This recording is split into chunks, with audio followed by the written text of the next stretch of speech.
If you're in the market for a road bike costing about £1,000, there's plenty of choice.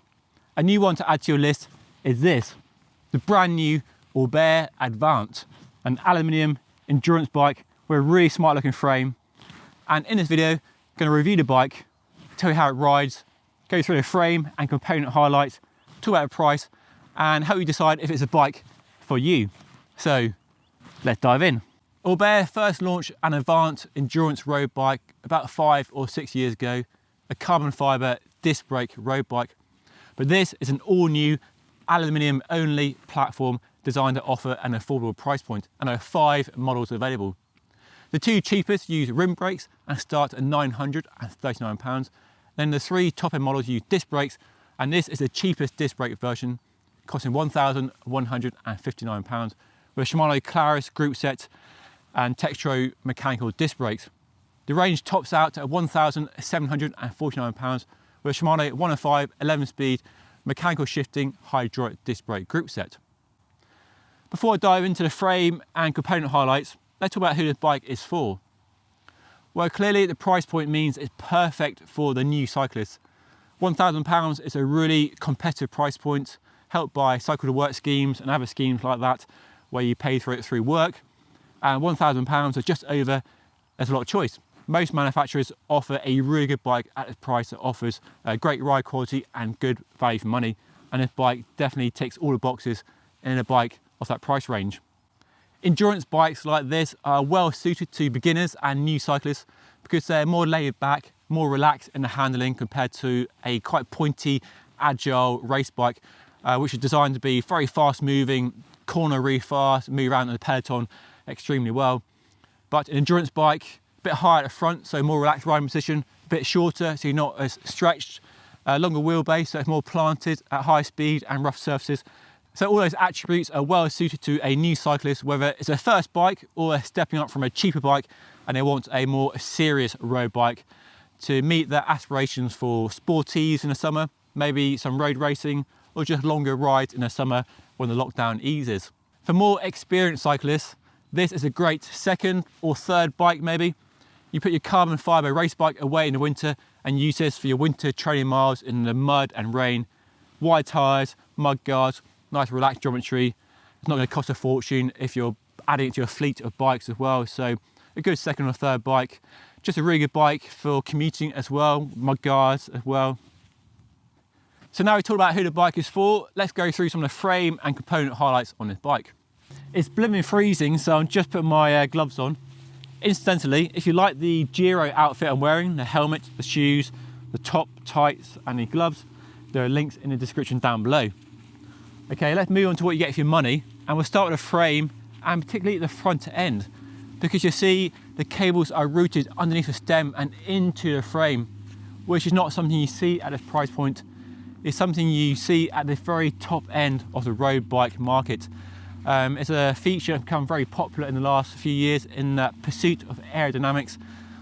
And here the pursuit isn't really about aero, it's just giving the bike a very modern, contemporary look.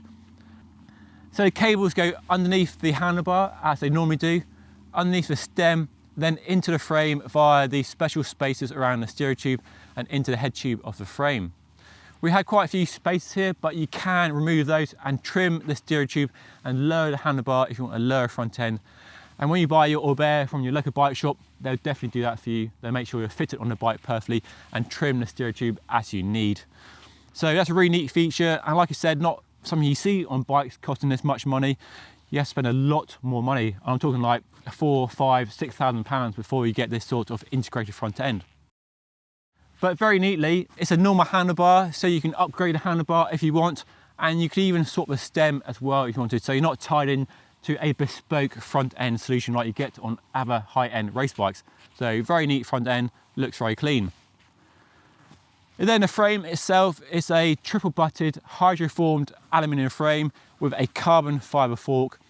There's space for up to 35mm wide tyres, got mudguard mounts as well, 2 bottle cage mounts, internal cable routing. You've got a normal round 27.2mm seat post and neat details like an external bottom bracket and an external seat clamp. So nice and easy, no special parts there, no special tools needed. very easy to look after and set up. And it's a good looking bike too, that I think looks more expensive than it actually is. Got a flattened top tube that kinks and curves into the seat stays, which, like so many top end race bikes, aren't dropped, so that works for me. And the paint job works too, understated, not too flashy, quite stylish. So generally, yeah, it's a big thumbs up from me. It's a good looking bike, but let me know what you think down in the comment section below.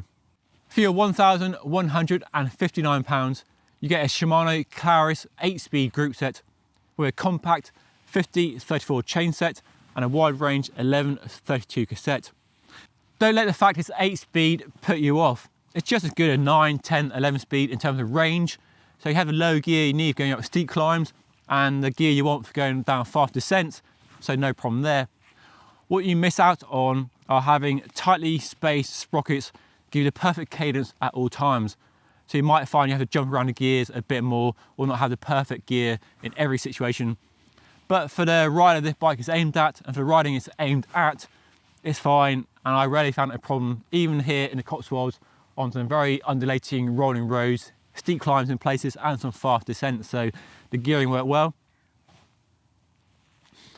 And being Shimano, it's reliable, the shifting is precise and fast, front shifting is excellent, and you get the same ergonomics essentially from the shifter hoods as you get on higher end group sets. So nice shaped brake levers, very compact ergonomic hoods, nice tactile rubber material with or without gloves. So very nice hoods, very nice contact points. And this group set, it works flawlessly really. You don't get matching Shimano brakes on this bike. Instead, you get Textro mechanical disc brakes, which are quite popular at this price point.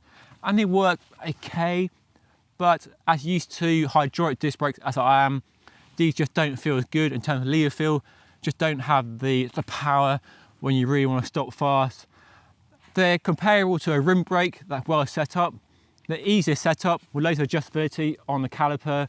There's no rubbing, whether in the work stand or out on the roads, so no problems there. Just don't have the nice lever feel you get from hydraulics and that plentiful power you get with hydraulics. But at this price point, you can't really expect hydraulic disc brakes, and they're fine, easy to live with, and easy to service and look after. You do though get Shimano hubs, so nice, reliable, easy to service hubs that are known quantity, and Orbea's own aluminium rims with external nipples and 28 spokes front and rear, and they're wrapped with high quality Viatura tyres that are 28mm wide, but there's clearance in the frame and fork for a 35mm tyre, so you can go to a wide tyre if you want more comfort, or you're doing some light gravel, which you certainly could do on this bike. Then we have Orbea's own aluminium seat posts, their own handlebar and stem and bar tape, and a Sail Royale saddle, which is a nice comfy saddle. Now this is a size 56, and on the scales it weighs 10.95 kilograms, so just short of 11 kilograms, which is quite heavy, it has to be said, and it's the main downer on this bike. Now of course weight isn't everything. Well, it is if you're racing up mountains and hills where weight is a real factor, but you'll be spending a lot more money if you want a lighter bike, because bikes in this price range do weigh about this 9 to 10 kilos, so it's par for the course. And as we'll talk about in the ride section coming up right now, weight isn't everything and definitely doesn't contribute to this bike being held back in any way.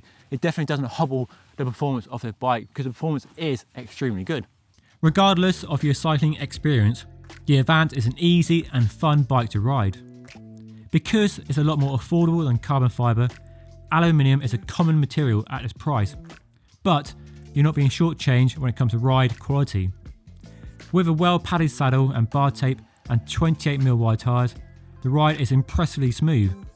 Over a wide variety of road surfaces, it does an admirable job of handling the bumps. Only when you ride into a pothole or catch the edge of a cracked road does the resulting jarring impact remind you of the frame material's reduced ability to soak up the impacts. Such occasions are, thankfully, few and far between. Elsewhere, the handling is a delight, with almost lazy steering that lets you merrily carve descents and corners with easy control and a superb feeling of sure-footedness. Just a really planted and stable bike at all speeds. On the rolling roads I ride on a regular basis here in the Cotswolds, the bike hides its weight extremely well, and the Shimano Claris gear range helps you keep the pace high. When it comes to climbing, yes, the weight is noticeable, but the low gears and stiff frame are helpful in overcoming the effects of gravity. You might not set any climbing records, it has to be said, but on steady gradients it makes surprisingly good progress provided you spin away and don't try and hustle it along. Generally though, the positives far outweigh the negatives. It's an ideal bike for stepping up to something that will allow you to really explore the wonderful world of cycling. Okay, time for my verdict, and should you buy the Orbea Avant if you're in the market for a road bike in this price range this year? Well, clearly there's a lot to like and it's an easy bike to recommend. The handling is great, really easy handling, nice steering, it's stable and planted at high speed, and surprisingly smooth, and the capacity for wide tyres, so even more smoothness as well. Lots of practical details, external seat clamp, bottom bracket, you can fit mud guards, and something you don't get on bikes in this price range, the streamlined integrated front end that looks ultra modern. And it may not give you the aero benefits, but aero really isn't something at this price range. It's more about how the bike looks, and it does look really clean. It's a good looking bike as well, nice paint job, nice frame design. The Shimano Claris group set is excellent, great shifting, great ergonomics. The brakes aren't amazing, but they work okay.